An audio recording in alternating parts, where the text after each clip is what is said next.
Pertama, ini agama yang terakhir. Karena dia agama terakhir dan diterima oleh Rasul yang terakhir. Makanya, karena dia yang terakhir dan tidak ada lagi setelahnya, jelas dia menyempurnakan ajaran-ajaran sebelumnya.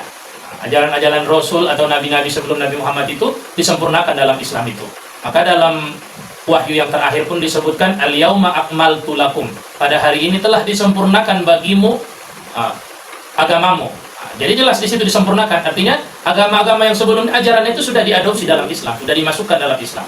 Jadi Islam sebagai penyempurna. Penyempurna dia. Maka pembawa Islam itu akhirnya disebut dengan rahmatan lil alamin, bukan rahmatan lil Islam. Berarti alamin dia termasuk sesungguhnya sebenarnya penganut agama-agama sebelumnya di luar Islam. Dia harus menjadi rahmah, pembawa kasih sayang. Maka itulah contoh nyatanya kenapa Islam itu agama sempurna. Dia tidak merusak, tidak membatalkan agama sebelumnya, justru dia menyempurnakannya. Iya.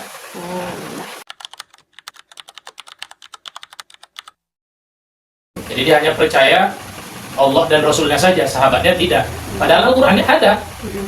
Jadi bunyi Al-Quran itu Muhammadur Rasulullah walladzina ma'ahu asyiddau 'alal kuffar. Jadi Muhammad itu adalah utusan Allah dan orang-orang yang bersamanya.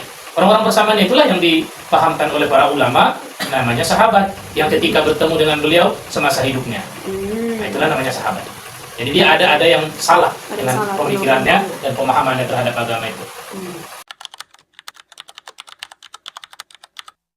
Kalau dia dari sudut pandang non-muslim, kita katakan ya jelas karena dia memang nggak paham Islam itu seperti apa. Mungkin hanya sekilas saja yang dipahami Islam itu, bahkan cenderungnya mereka memang ya tidak mengakui Islam itu. Gitu sebenarnya. Kalau dari sudut non-muslimnya memang susah kita untuk kenapa begini gitu. Maka untuk meyakinkan mereka ini bagaimana Islam itu, kita hanya bisa mencontohkan sebenarnya dengan akhlak-akhlak terbaik. Makanya ketika akhlak yang kita tunjukkan, maka mudah-mudahan mereka meyakini kalau Islam itu memang agama yang betul-betul sempurna dan agama yang bersumber dari Tuhan gitu kan. Agama itu kan ada dua bentuknya. Ada satu disebut dengan agama samawi. Inilah agama-agama yang bersumber dari Allah.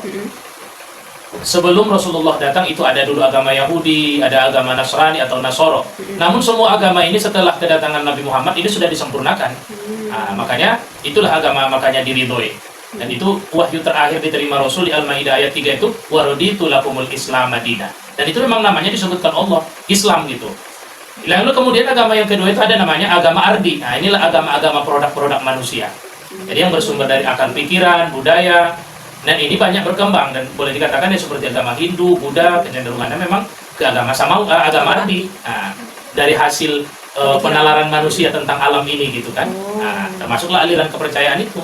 Jadi dari situlah kita memahamkannya.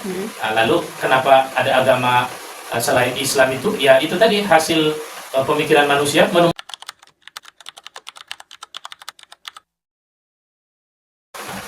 Pertama jelas sesuai dengan misi Rasulullah itu diutus adalah liutammima makarimal akhlak, untuk menyempurnakan akhlak manusia.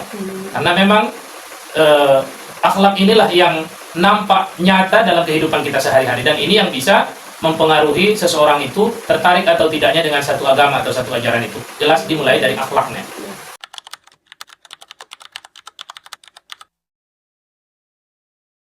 Islam adalah agama yang paling sempurna. Namun banyak pemeluknya yang melenceng dari agama tersebut. Contohnya mereka meyakini adanya Tuhan yaitu Allah Subhanahu wa taala dan Rasul Allah yaitu Nabi Muhammad sallallahu alaihi wasallam. Tapi mereka tak meyakini sahabat-sahabat Rasul. Nah, mengapa demikian?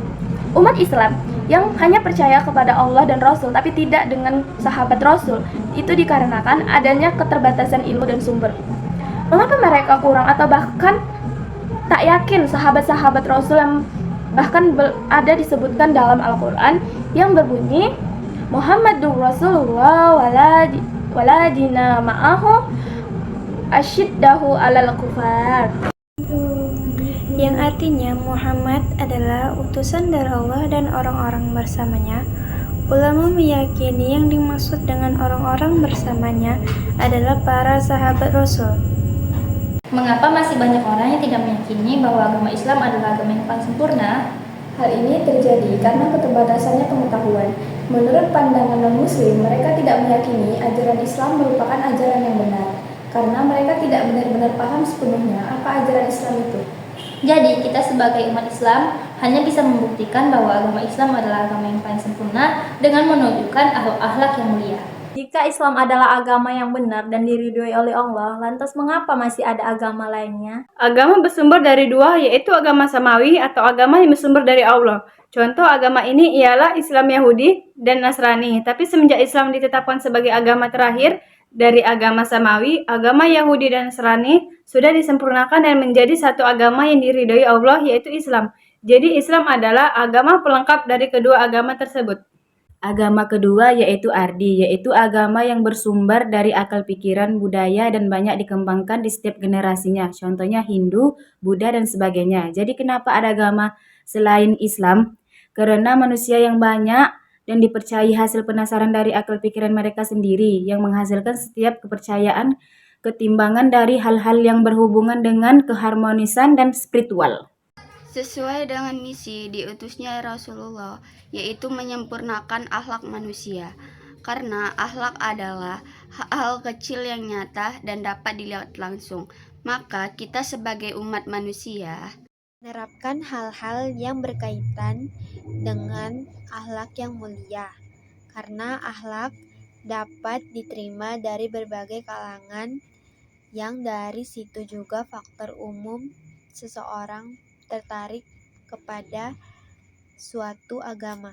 Karena Islam adalah agama yang paling terakhir dan juga diwahyukan oleh Rasul yang terakhir, yaitu Rasulullah SAW, dan juga agama terakhir yang menyempurnakan agama dan juga ajaran dari para nabi dan juga Rasul sebelumnya. Pada penggalan ayat yang bermakna bahwa Islam adalah agama yang sudah menyempurnakan agama sebelumnya untuk umat-umat generasi seterusnya, generasi setelah zamannya Rasulullah SAW.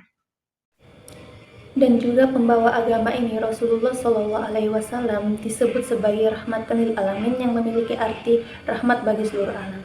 Jadi, Islam adalah agama yang diridhoi karena Islam tidak merusak, tidak membatalkan agama lain, melainkan melengkapi agama dan ajaran-ajaran terdahulu.